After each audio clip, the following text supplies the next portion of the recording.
Havelock, North Carolina. The summer of '92 bled into August, thick and green and hot enough to make the very air ache.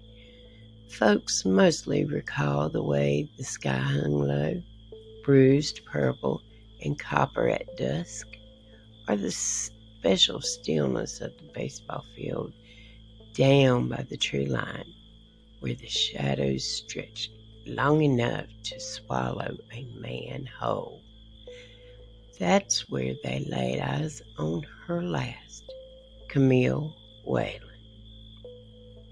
25 years old, no fixed address, just a whisper of a woman carried on the currents of forgotten back roads. Her eyes, they say, held the soft, lost look of someone with nowhere in particular left to go. The earth claimed her beneath the stoop of an old oak, strangled and stabbed, left in the red clay like an unwanted secret meant only for the dust to keep.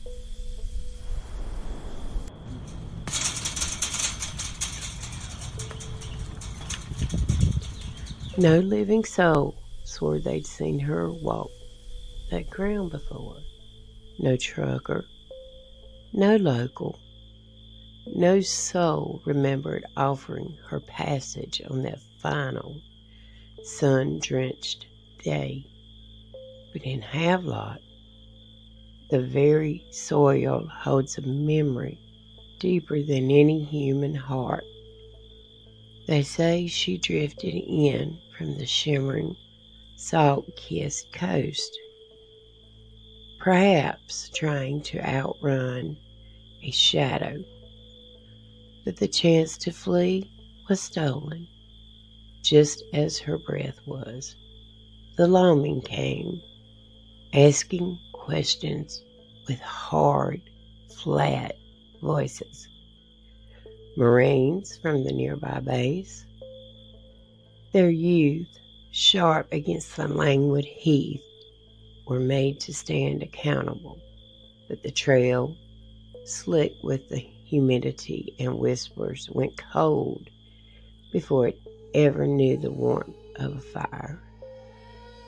There were no witnesses to speak of, just the lengthening shadows of the pines in a silence so vast it felt like a presence.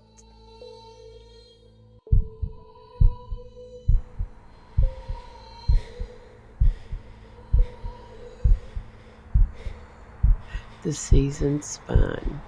Camille's name, once scrawled across newsprint, yellowed into oblivion in the courthouse's shadow drawers. But her story, a silent lament, refused to die.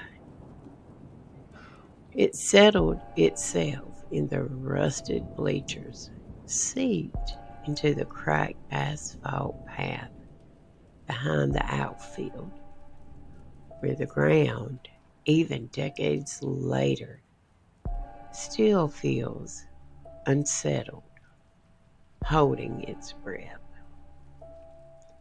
Then, from the grim depths of other states, a name rumbled forth, like distant thunder on a clear day.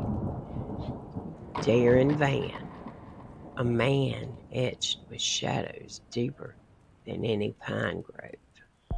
A Marine, once stationed close enough to hear the cicadas scream in Havelock. A monster now tied to horrors far from the southern coast. And the whispers began again, this time with a hungry cutting edge. Did he know Camille? Did he see her, a lone figure, walking that lonely road into the deepening twilight?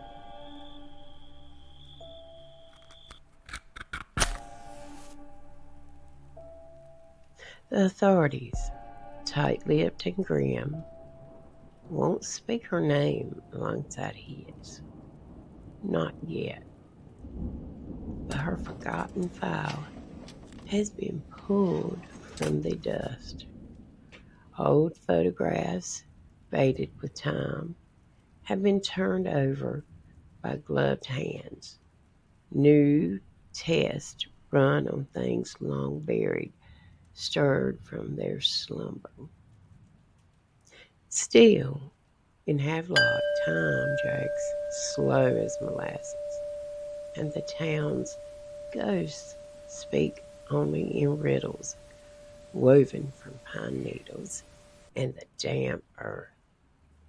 Some old timers swear that when the night's breath is still and the dim lights at the Ballfield flicker without cause, you can still hear the soft, scuffling footprints on the gravel behind third base.